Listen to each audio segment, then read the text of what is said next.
खबर यूपी से है, जहां रविवार को लखनऊ में पुलिस मंथन वरिष्ठ पुलिस अधिकारी सम्मेलन 2025 के समापन के अवसर पर सीएम योगी ने सुरक्षा व्यवस्था बनाए रखने के लिए प्लान ऑफ एक्शन का जिक्र किया, जिससे तकनीक के इस्तेमाल से अपराधियों पर लगाम लगाई जा सकेगी। क्या है ये प्लान, इसके लिए देखिए ये रिपोर्ट। किसी ने कानून को ठेंगा दिखाने का प्रयास किया तो कानून ने उसको उसी प्रकार से उसकी गिरेबान को पकड़ने का काम भी किया है, और यह उत्तर प्रदेश ने करके दिखाया है।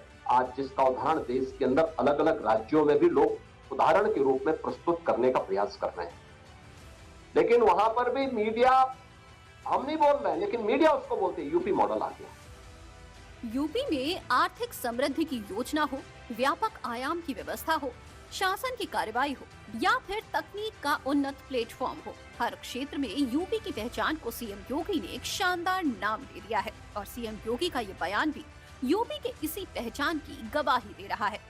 दरअसल रविवार को लखनऊ में पुलिस मंथन वरिष्ठ पुलिस अधिकारी सम्मेलन 2025 के समापन अवसर पर सीएम योगी ने हाल ही में यूपी में हुए धर्मांतरण के मामलों से निपटने के लिए पुलिस को तकनीक से लैस होने का वो संदेश दिया है जो न सिर्फ यूपी के लिए बल्कि पूरे देश की सुरक्षा में मददगार साबित हो सकता है। अब सोशल मीडिया पर होने वाली संदिग्ध गतिविधियों पर पैनी नजर रखी जाएगी। सीएम योगी ने रैकेट के खात्मे के लिए एआई का इस्तेमाल करने का निर्देश दिया। एआई से डेटा और संदिग्धों की जांच की जाएगी। इंटरनेशनल धर्मांतरण रैकेट को नेस्तनाबूद करने के लिए प्लान ऑफ एक्शन तैयार होगा। नेटवर्क और फंडिंग को ट्रैक करने के लिए भी एआई का इस्तेमाल होगा। साइबर अपराध रोकने के लिए साइबर मुख्यालय बनाए जाएंगे। सीएम योगी ने साफ संदेश दिया है कि अपराध के खिलाफ अब लड़ाई सिर्फ परंपरागत तरीकों से नहीं बल्कि डेटा, डिजिटल ट्रैकिंग और हाईटेक निगरानी के जरिए भी लड़ी जाएगी।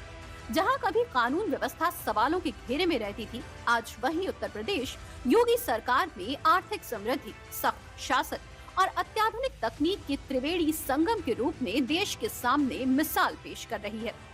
सीएम योगी के नेतृत्व में यूपी अब सिर्फ प्रतिक्रिया देने वाला राज्य नहीं रह गया है, बल्कि अपराध और साजिश को जन्म लेने से पहले ही खत्म करने वाला मॉडल बन गया है।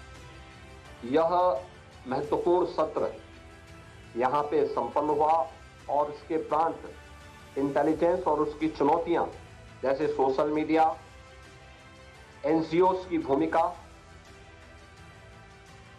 नेपाल की सीमा, उत्तर प्रदेश राज्य की हमारी जो सीमा है उसकी खुली सीमा, आतंकवाद निरोधन, मादक द्रव्य, गौ तस्करी और संगठित अपराध पर केंद्रित ये 4 महत्वपूर्ण सत्र आज यहाँ पे संपन्न हुए हैं।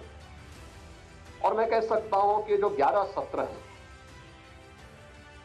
यह विकसित भारत के प्रधानमंत्री जी के विजन को 2047 में भारत विकसित भारत हो, आत्मनिर्भर हो, स्वाभाविक रूप से ये केवल भारत सरकार का ही इसके लिए रोड मैप नहीं होना है।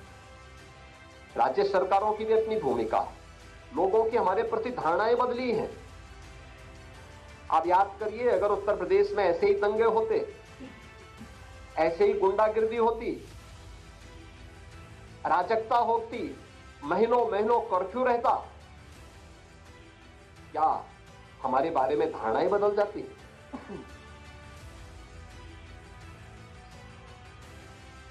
हमने उस धारणा को बदलने के लिए प्रयास किए, आउट ऑफ बॉक्स सोचा,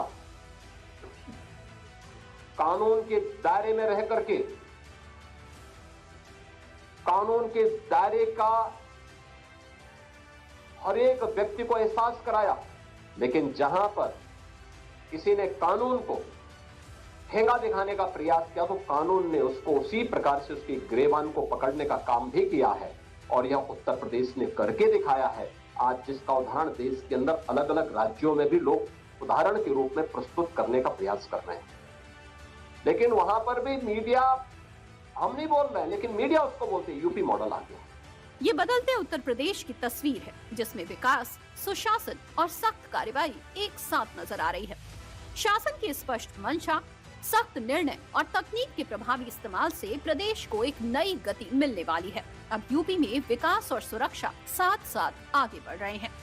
बीते कुछ समय से यूपी में धर्मांतरण से जुड़े कई मामले सामने आए हैं और इन मामलों की जांच में कई बड़े खुलासे भी हुए हैं।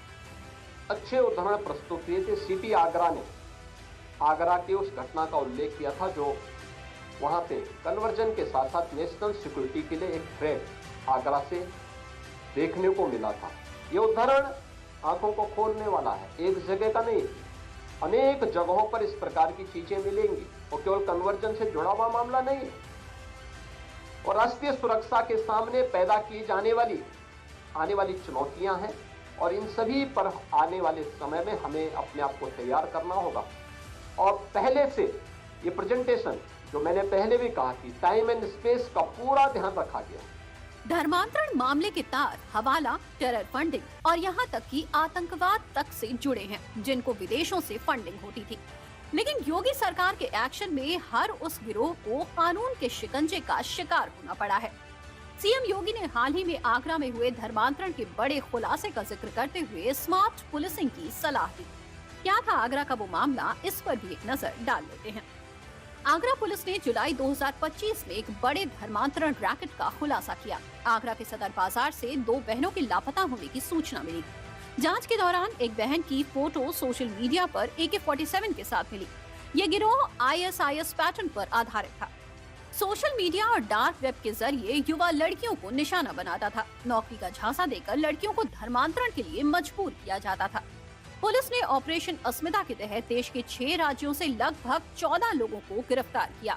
गिरोह के मास्टरमाइंड अब्दुल रहमान को भी गिरफ्तार किया गया। जांच में पाकिस्तान समेत कई देशों से फंडिंग के प्रमाण भी खोजे गए। सुरक्षा को लेकर सीएम योगी का रुख एकदम साफ है कि सरकार अब किसी भी तरह के आतंकी नेटवर्क, नशे के कारोबार, संगठित अपराध और धर्मांतरण रैकेट को बर्दाश्त नहीं करेगी। सीएम योगी का AI के इस्तेमाल का निर्देश इस बात का संकेत है कि यूपी अब भविष्य की चुनौतियों के लिए आज से ही तैयारी कर रहा है। योगी सरकार में यूपी में माफिया नेटवर्क का टूटना, गैंगस्टर एक्ट के तहत कार्रवाई करना, अवैध संपत्तियों की जब्ती और संगठित अपराध पर करारी चोट पहले से ही योगी सरकार के एक्शन प्लान का ट्रेलर माना जाता है। लेकिन अब उसी एक्शन में तकनीक की एंट्री अपराधियों के लिए कितनी महंगी पड़ सकती है, इस पर एक नजर डाल लेते हैं।